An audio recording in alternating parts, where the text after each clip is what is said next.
ஸ்ரீவைகுண்ட சட்டமன்ற உறுப்பினரான சமூக ஆர்வலர் அன்னை வி.ஜி. சரவணன் அவர்கள் கடந்த 5 ஆண்டுகளுக்கும் மேலாக ஸ்ரீவைகுண்ட தொகுதி மற்றும் அதன் சுற்று வட்டார பகுதிகளில் உள்ள ஆதரவற்ற ஏழை எளியவர்களுக்கு இல்லம் தேடி இரவு உணவு திட்டத்தை ஏற்படுத்தி உணவு வழங்கி வருகிறார்.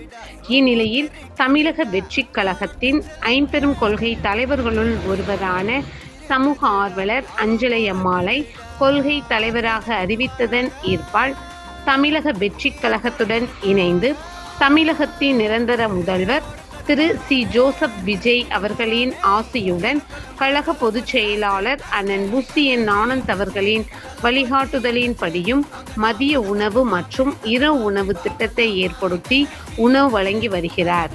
26/5/2026 அன்று ஸ்ரீவைகுண்டம், கோட்டைக்காடு, உண்டியலூர், ஏரல், கீழமங்கலக்குறிச்சி, சிறுதொண்டநல்லூர் ஆகிய பகுதிகளில் உள்ள ஆதரவற்ற ஏழை எளியவர்களுக்கு மதிய உணவும் அண்ணா நகர், கொட்டாரக்குறிச்சி, ஆறுமுகமங்கலம், அரசன்குளம், மாரமங்கலம், இடையர்காடு, தளவாய்புரம், சம்படி காலனி, மேலச்சம்படி மற்றும் அதன் சுற்று வட்டார பகுதிகளில் உள்ள ஏழை எளியவர்களுக்கு இரவு உணவும் ஸ்ரீவைகுண்ட சட்டமன்ற உறுப்பினரான சமூக ஆர்வலர் அன்னை வி.ஜி. சரவணன் எம்.எல்.ஏ. அவர்களின் சார்பில் அன்று 218 நபர்களுக்கு உணவு வழங்கப்பட்டது.